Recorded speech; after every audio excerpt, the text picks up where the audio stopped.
It was a day I'll never forget, the kind of nightmare scenario you only see in movies.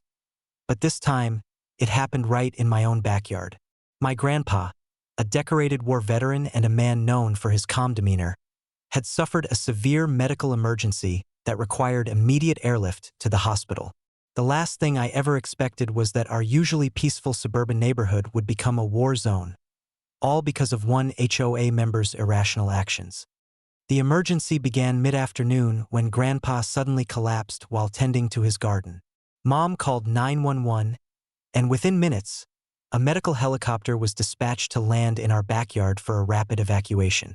The backyard, like many homes in the neighborhood, had a large open lawn, perfect for the helicopter to touch down safely. But that's when everything spiraled out of control. Karen, the notorious HOA Queen Bee, was out walking her dog and spotted the helicopter approaching. Known for her obsessive control over the neighborhood and a history of clashing with residents over everything from fence heights to trash cans, she immediately took issue with the landing. "What is that thing doing here? This is a residential area?" she shouted across the street, drawing the attention of nearby neighbors.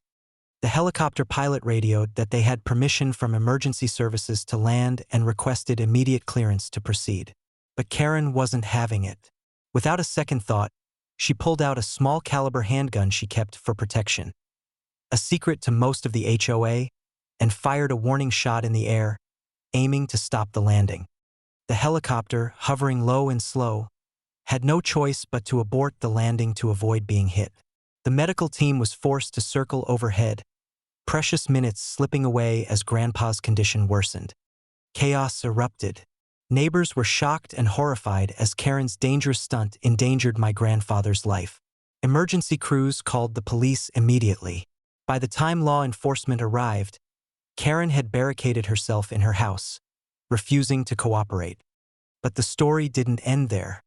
Grandpa, even in his fragile state, was a man with deep roots in law enforcement and military service.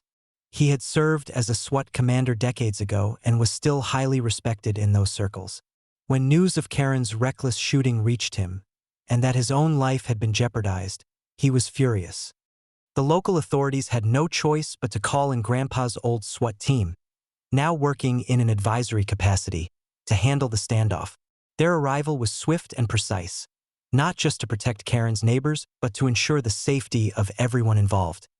As the SWAT team assembled outside Karen's home, the entire neighborhood held its breath. The barricade lasted several tense hours, during which HOA meetings, neighborhood watch, and local news crews gathered, turning our quiet streets into a media frenzy.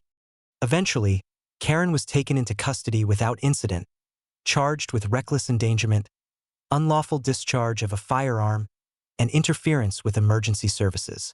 Her HOA membership was revoked immediately, and the board moved to implement stricter safety regulations across the community. Meanwhile, Grandpa was airlifted safely the next day after emergency services arranged a secure landing zone on the local school football field, far from the chaos. He is now recovering steadily, surrounded by family and friends. The whole ordeal was a harsh wake-up call for our HOA and neighborhood. It revealed the dangers of unchecked authority and how a single person's obsession with control can threaten an entire community's safety. Since then, the HOA has been restructured with a new leadership team committed to transparency and cooperation. The neighborhood is healing, but the memory of that day lingers. A reminder that sometimes the greatest threat comes not from outside, but from within. If you ever think your HOA problems are just minor nuisances, think again. Sometimes they escalate into life or death situations. And trust me, you want the right people, not a rogue Karen, in charge when the stakes are this high.